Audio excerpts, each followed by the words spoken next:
All right, Matt Maiocco is here.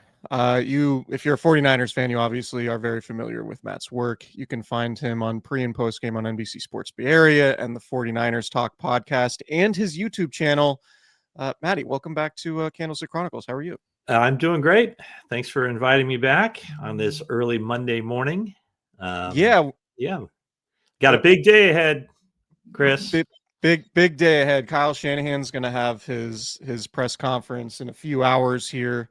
So hopefully that doesn't drown out what we talk about. But I was the Niners, referring to taking my dog to get groomed for the first time in several months. So I've been neglecting our little cockapoo, and so that'll be exciting.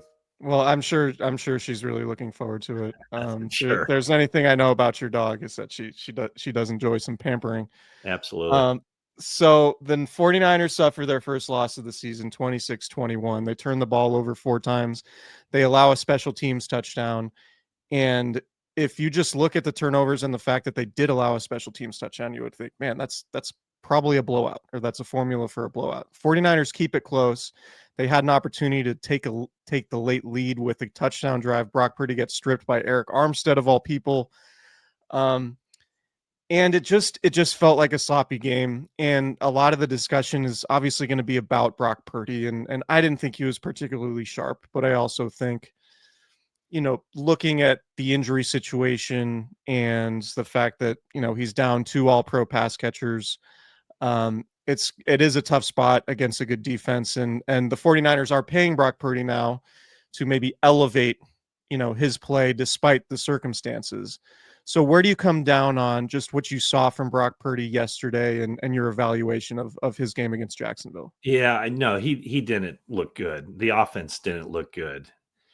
What are the reasons it didn't look good? Yeah, I think his lack of practice time over the past several weeks certainly contributed to that. I think his lack of practice time with the guys who are out there playing wide receiver certainly contributed to that. It just looked discombobulated. He didn't throw the ball well. I don't know the things I don't know, or was the decision making, where is he supposed to go on those pass plays, against those defenses? Did he misread the defenses, or did, what I don't know the stuff kind of behind the scenes of what he's coached and where those routes are supposed to take the receivers.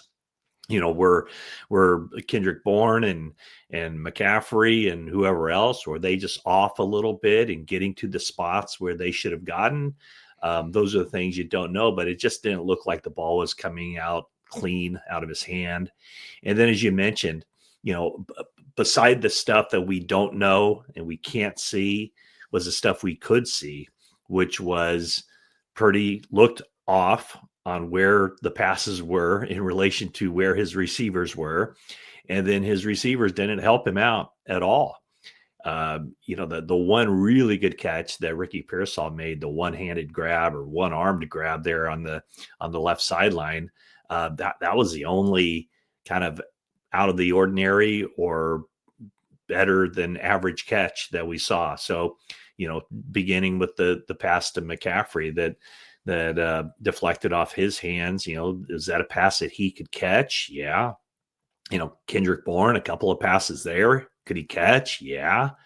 Jawan Jennings, yes. I mean, everybody. So it wasn't good. And then, that's not even talking about the running game where that thing is right now. And that's only talking about the offense.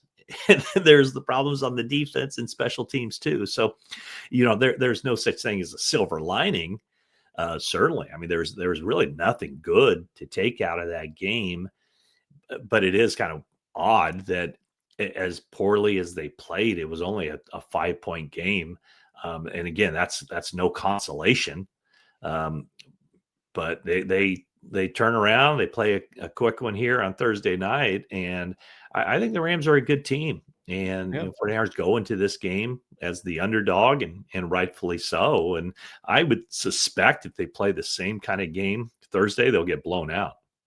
Yeah. So you said a lot there. I do want to touch on the running game because one of the characteristics of Kyle Shanahan's offense that sticks out to me is it seems like he rarely can be successful calling plays if they're one dimensional. Like if the running game isn't going, that Kyle Shanahan's not the type of offensive coach where he's fine passing it 40 times. I don't know. I He mean, they've shown it. They've shown it early in the season. I think it was a game against. Sure. Well, I think weeks 1 and 2. I mean, they threw a lot because I think they pivoted away from the running game instead of just pounding their head against the wall. Yeah. Clearly, it makes it easier. If the running game's working, as we saw in the playoffs in what was that 2019, I guess it was, where they just ran the ball an incredible amount and just basically ignored the passing game. But I don't know that that's entirely accurate. We can agree to disagree on that, Chris. Well, I think I think generally though, like the best version of Kyle Shanahan's offense is always is always multidimensional. Of course, yeah. Right. Yeah. So I think particularly for Brock Purdy, when you can run the ball and you force, the example I always use is like when linebackers have to play up, right? When the linebackers have to play up, then Brock Purdy can layer a lot of those throws on the crossing routes that we've seen so often to Brandon Ayuk and, to Ricky Pearsall this year. But when the running game's not going as well and the linebackers get depth, then, you often see Brock Purdy have trouble completing some of those passes and they can lead to turnovers. And that's just a very broad sentiment. No, But and I'd say this coming out of that game yesterday, nothing looked easy. yeah. And there were so many plays where I thought the protection most of the game was fine, but it just seemed like nothing came in rhythm. There was only one or two passes, it seemed like, where, Purdy reaches his drop, 5 steps or whatever, and the ball's coming out. It just seemed like everything was just, it didn't come easily, and he held the ball because why? The receivers weren't open, or the receiver wasn't where he's supposed to be, or the route adjustments weren't made, whatever the case may be. And then as a result, the big plays they had came off of these like second and third reaction plays where he's kind of running around and buying a little bit of time and hitting Christian McCaffrey over there for a 28-yard gain or whatever the case may be. I think that touchdown to Tonjes was pretty well set up. That was a screen pass over to him late in the game, but it just seemed like nothing was in rhythm and nothing was in sync in this game offensively. Yeah, and I think a lot of that has to do, and again, I'm not trying to excuse Brock Purdy because it was pretty clear he didn't have his best stuff, but I do think a lot of it, and we've seen this all season too, the Niners pass catchers just aren't great separators. Yeah. Like they have not been, it's not like we've seen from Kyle Shanahan's offenses where you have a receiver getting the ball and then all this space for yards after the catch. There haven't really been those opportunities, and whether or not that's, because Brandon Ayuk's out or because George Kittle's out or because both are out or because, for whatever reason, it just feels like Brock Purdy has a tendency, and we saw this from Mac Jones too, when the receivers aren't separating, it's all right, you're patting the ball in extra time, you're taking an extra hitch, and that is allowing the pressure to impact the play more so than, like you said, top of the drop, balls out. And I that's kind of concerning because they're not getting George Kittle back this week. They're not getting Brandon Ayuk anytime soon, according to John Lynch. He said on the radio last week. So what's your concern level just for the pass catchers and I guess the passing game in general? Because it feels like defenses are just really focusing on Christian McCaffrey and kind of letting anybody else beat them. Yeah, I would say, I don't know that the answers are there, other than, Kittle coming back, right? And I mean, I start to wonder just with Brandon Ayuk, like what's going on there? If he's not close to coming back and it's already past week 4, what does that mean exactly?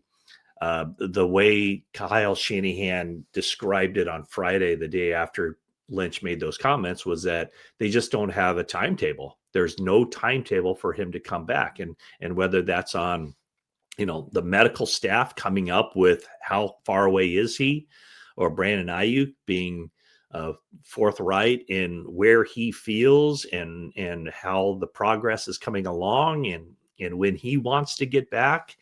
I mean, there just seems to be, I just reading between the lines, it doesn't sound like everybody's on the same page as far as what can be expected from him. So at some point, you just kind of go, okay, well, what they have is what they have. And if and when IU comes back, that's some point down the road, but they're going to have to make do with what they have.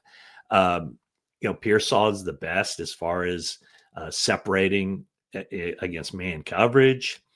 But I just think that where they've really struggled offensively is the precision of this offense. It is based on timing and rhythm and trust. And the only guy of the receivers who has been out there since late July and early August is Ricky Pearsall.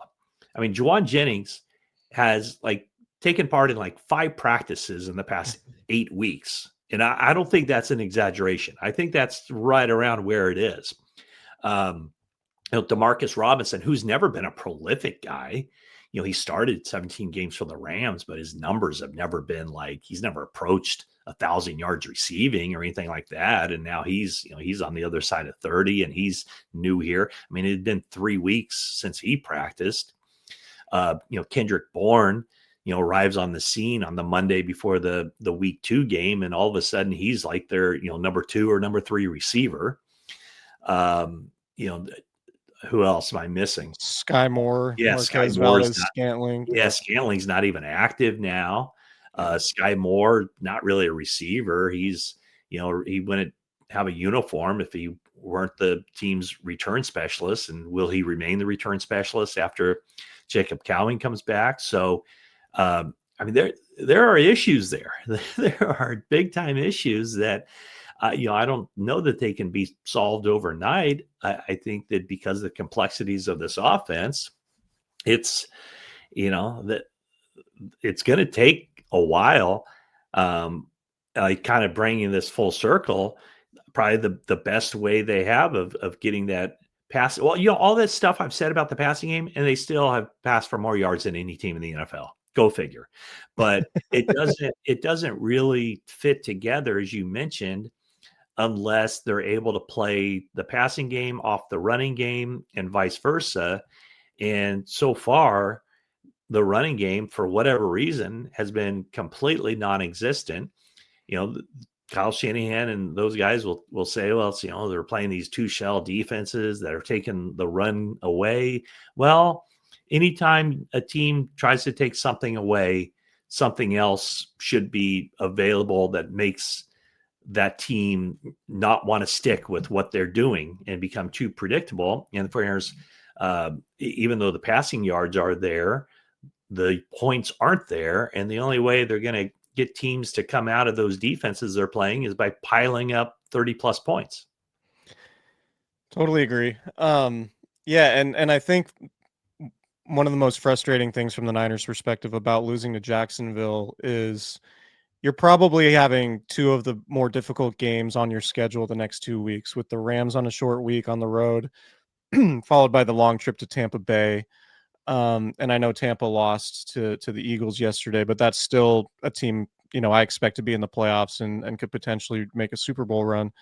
And you would have felt a lot better if you're the Niners going into those games 4-0, and the worst case scenario is being 4-2 rather than, potentially 3-3, given all these injuries that you're dealing with. And so that's the thing that I take away from it too. But yeah, pivoting and off, to amplify that, Chris, I mean, they could easily be 3-3 here in the blink of an eye. Yeah. And then the good feelings you had after your strong start to the season are kind of dissipating. Mm-hmm. But we'll see.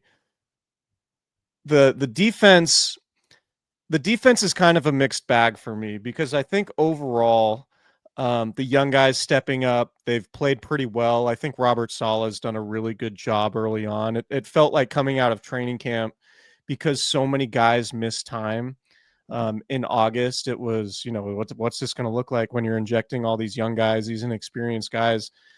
And they kind of came in and hit the ground running a little bit. And, Upton Stout, Marquise Siegel, Michael Williams, like those guys have, I think, surpassed at least my expectations early on in the season. And I think Robert Saleh has done a really good job of maximizing those guys. And the defense plays fast and they play hard. It seems like there's just a different, it's just like two or three ticks, higher in the intensity level under Robert Saleh than what we saw under the previous two coordinators. But now you're playing without Nick Bosa. And the 49ers didn't bother Trevor Lawrence at all yesterday. I didn't think Trevor Lawrence played particularly well, and I wonder, what it would have looked like if the Niners were able to consistently pressure him. Mm-hmm. Robert Saleh didn't blitz very much. Our buddy Nick Wagner tweeted out the stat that I think the 49ers blitzed only 19% of the dropbacks, which is the fewest or the lowest rate of the season so far. But it feels like they're going to have to manufacture some pressure. And that's a difficult thing. That can be a difficult thing on a young secondary, a banged up secondary without Renardo Green. Just, what concerns you about the defense going against the Rams? And we can talk about Trey Hendrickson or, any of these other potential pass rushers on the market, but just where are you at with this Nick Bosa list defense right now?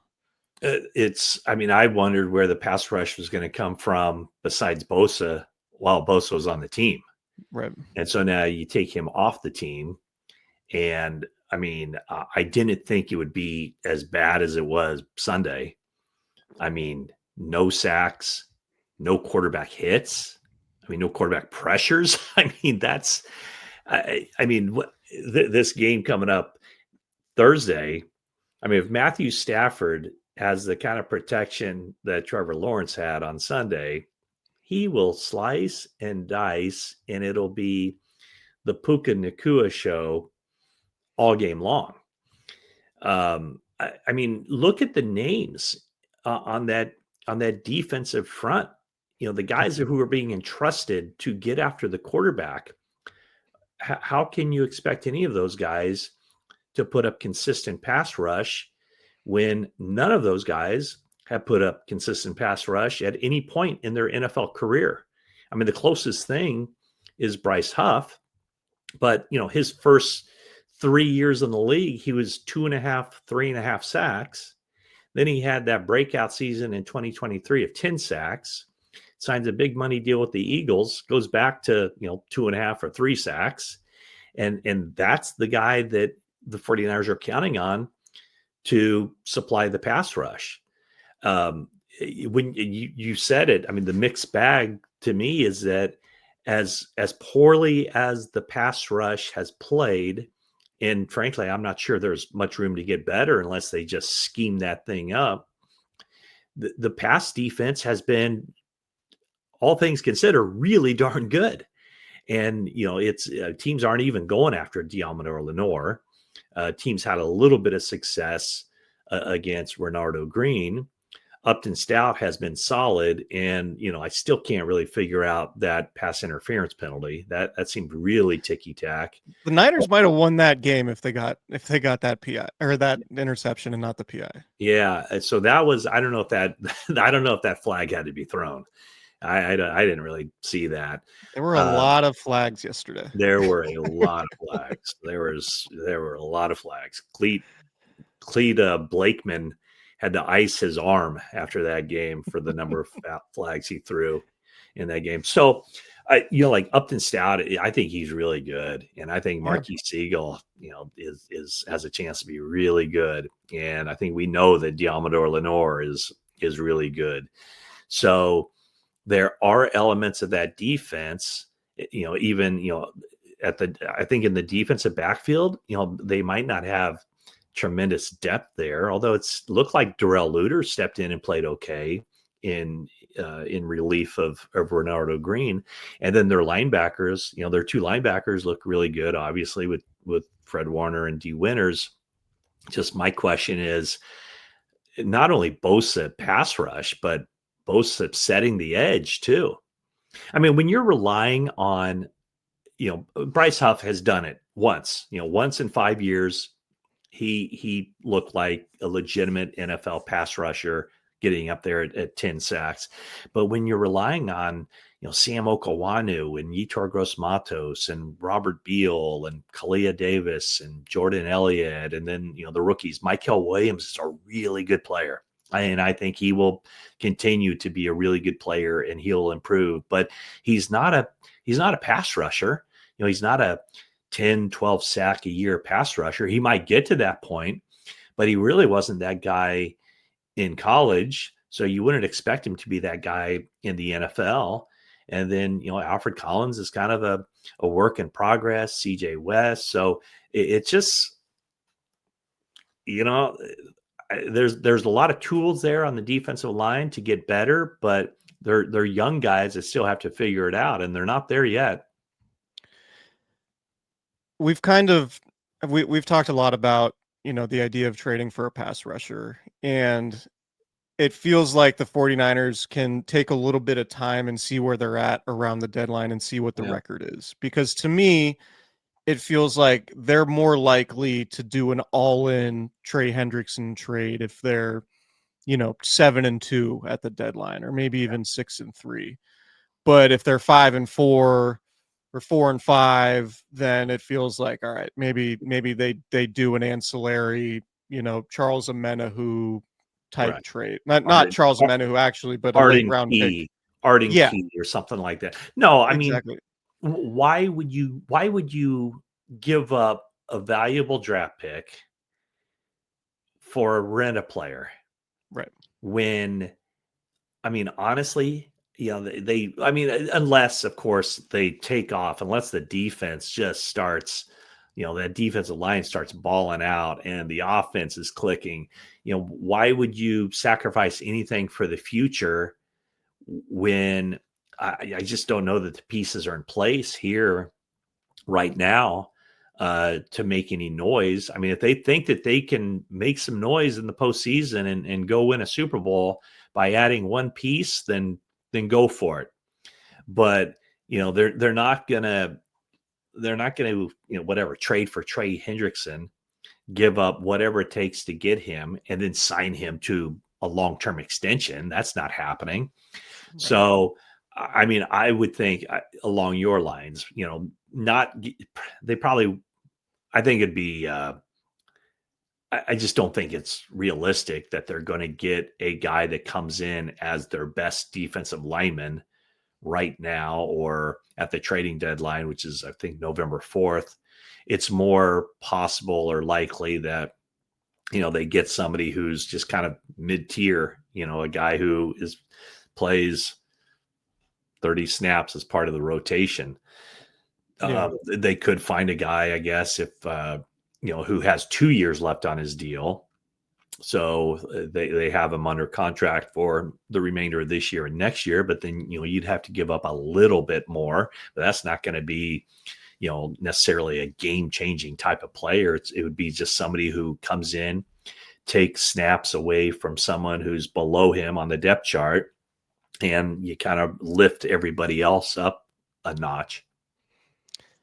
Yeah, I think Trey Hendrickson is probably too rich for their blood. I'd imagine if the Bengals do make him available, there will be a pretty robust market, and the Niners are just gonna, they're gonna have to replace Trent Williams at some point, and it feels like the most likely way they do that is with a first-round draft pick, or even Nick Bosa, getting at this advanced stage of his career, coming off a second ACL injury.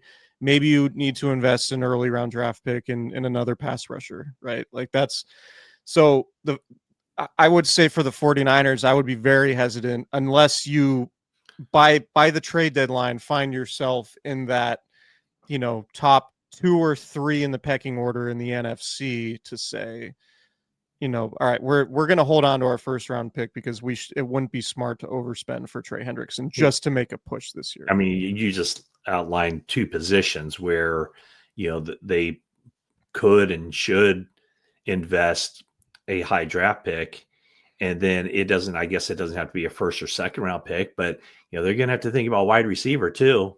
Yeah. Because right now, when you look to the future, it's Ricky Pearsall and who else? Maybe their number 2 receiver next year is a guy as a rookie who hasn't even stepped on the field yet, Jordan Watkins, because Juwan Jennings is scheduled for free agency. Are they going to bring him back? Are they going to be able to bring him back? Maybe. But, you have to wonder about Brandon Ayuk and his future with the team. Has that almost, it almost feels like that's kind of not at the necessarily the Deebo Samuel stage where, both sides agreed that a fresh start was needed and they traded him. But, you just have to kind of wonder long-term viability for him. And even if it's Pearsall and Ayuk, you still need, I don't know. I guess as I'm talking that through, clearly defense, you can never go wrong investing in the defensive line because those guys are always going to play. Any other position, in order for that player to get on the field and make the contributions you would expect from a defense or from a first round or second round draft pick, that person has to be the starter. For defensive line, you have this kind of room for, this margin for error because 49ers in this game, well, every game so far, they've suited up and played 9 defensive linemen. So those guys are going to cycle through, and any snap that a defensive lineman is out there, that could be the snap that he makes a game-changing play with a strip sack or whatever the case may be. Yeah, and we saw, when it's no secret, when the 49ers were Super Bowl contending team, they had tons of first-round picks along the defensive line, including backups. Like Solomon Thomas for a while wasn't a starter. He was a number 3 overall pick who was a backup. So yeah, and that's a direct result of, they took a couple big swings, in with trades. They took a huge swing to move up to number 3, and that cost them because they went several years without using one of those top picks on a defensive lineman because they didn't have those top picks. And the same could be said for Christian McCaffrey. They took a big swing. Well, they connected on that one. But, from the standpoint of building out that defensive line, this draft was they just basically making up for lost time, taking 3 defensive linemen in their first 5 picks. That's like going back to correct something that should have been done in the past. And so they kind of like this is the all in, got to start rebuilding that defensive line. And now they have to keep it up. Now they have to do the same thing, or not necessarily the same thing, but they have to do something similar here each year for the next 2 or 3 years, probably. Yeah. And I want to ask you about the injuries because, and I think I know what you're going to say because I've heard you talk about it before, but whenever there's somebody who's injured, one of the first comments you'll see is they got to get rid of the training staff and the doctors and stuff. And sure, maybe that's part of it. I think Kyle Shanahan and John Lynch are on their 3rd iteration of their performance staff since they've been there. It's conflicting, right? Because it's like, well, football is a really difficult sport physically, just in general. And the 49ers are definitely not the only team that deals with injuries. It does feel like they tend to deal with more or as many as any other team in the league year in and year out. Kyle Shanahan likes to have a physical training camp. The 49ers also don't really have any problem sitting guys out during training camp. So they try to balance that. But I think there's a cost to that too once you enter the regular season. Are the 49ers cursed? Is Levi Stadium built on an ancient burial ground? Or is this like the Northern California, San Francisco karma gods coming down on the 49ers for moving to Santa Clara? Like, what's the deal with the injuries? I don't know that there's any logic to it, but I just feel like it has to be asked because it's constant with these guys. Yeah, anytime I downplay it, like that's just football. I have the devil over on my left shoulder saying, it can't be a coincidence. Come on. Right. It happens every year. And maybe other teams, they're the same day that Bosa was revealed to have the ACL injury, I think the Philadelphia Eagles put 3 players on injured reserve. Right. So it happens. It's the Giants lose their awesome young receiver to an ACL injury. I mean the Chargers lose their great left tackle, and then the second year player or rookie is Joe Alta's second year player, right? Second or third year guy. Yeah. So, they lose him to a high ankle sprain. So, I mean, the injuries happen around the league. I mean, look at how many backup quarterbacks have been playing. So, I think the thing that you could say, well, the soft tissue injuries, but, a torn ACL when 2 offensive linemen land on Nick Bosa, I mean, is that preventable? The high ankle sprain of this, whatever the turf toe of a defensive back kind of landing on Brock Purdy's right foot. I mean, all those things. I mean, they're different. Most of them are different injuries. This does seem to be kind of the year of the calf injury. I know there was something like people were asking me about the 49ers don't stretch before practice. That's why they're getting injured. I'm like, what the heck are you talking about? I just have a difficult time believing that in that like athletic training, strength and conditioning